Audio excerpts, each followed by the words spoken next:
ಓಂ ಶ್ರೀ ಗುರು ರಾಘವೇಂದ್ರಾಯ ನಮಃ. ಮಂತ್ರಾಲಯದ ತುಂಗಭದ್ರಾ ನದಿಯ ತೀರದಲ್ಲಿ ಶ್ರೀ ರಾಘವೇಂದ್ರ ಸ್ವಾಮಿಗಳು ವಾಸಿಸುತ್ತಿದ್ದರು.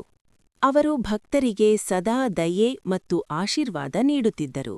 ಒಮ್ಮೆ ಒಂದು ಬಡ ಕುಟುಂಬ ಭಾರೀ ಕಷ್ಟದಲ್ಲಿತ್ತು. ಮನೆಯ ಮಗುವಿಗೆ ತೀವ್ರ ಜ್ವರ ಬಂದಿತ್ತು. ಔಷಧಕ್ಕೂ ಹಣ ಇರಲಿಲ್ಲ. ದುಃಖದಿಂದ ಅವರು ರಾಘವೇಂದ್ರ ಸ್ವಾಮಿಗಳ ಬಳಿ ಬಂದು ಪ್ರಾರ್ಥಿಸಿದರು. ಸ್ವಾಮಿಗಳು ಶಾಂತವಾಗಿ ಮಗುವಿನ ತಲೆಯ ಮೇಲೆ ಕೈಯಿಟ್ಟು ಮಂತ್ರ ಜಪಿಸಿದರು. ಸ್ವಲ್ಪ ಸಮಯದ ನಂತರ ಮಗು ನಿಧಾನವಾಗಿ ಚೇತರಿಸಿಕೊಂಡಿತು. ಜ್ವರ ಕಡಿಮೆಯಾಗಿ ಮಗು ನಗುತ್ತಿತ್ತು. ಇದನ್ನು ಕಂಡ ಕುಟುಂಬದವರು ಆಶ್ಚರ್ಯ ಮತ್ತು ಸಂತೋಷದಿಂದ ಕಣ್ಣೀರು ಹಾಕಿದರು. ಈ ಪವಾಡದಿಂದ ಜನರಿಗೆ ಸ್ವಾಮಿಗಳ ಮೇಲಿನ ಭಕ್ತಿ ಇನ್ನಷ್ಟು ಗಟ್ಟಿಯಾಯಿತು. ಇಂದಿಗೂ ಭಕ್ತಿಯಿಂದ ಪ್ರಾರ್ಥಿಸಿದರೆ ರಾಘವೇಂದ್ರ ಸ್ವಾಮಿಗಳು ಕಷ್ಟ ನಿವಾರಿಸುತ್ತಾರೆ ಎಂಬ ನಂಬಿಕೆ ಜನರಲ್ಲಿದೆ. ಬನ್ನಿ, ಎಲ್ಲರೂ ಒಟ್ಟಾಗಿ ಹೇಳೋಣ: ಓಂ ಶ್ರೀ ಗುರು ರಾಘವೇಂದ್ರಾಯ ನಮಃ.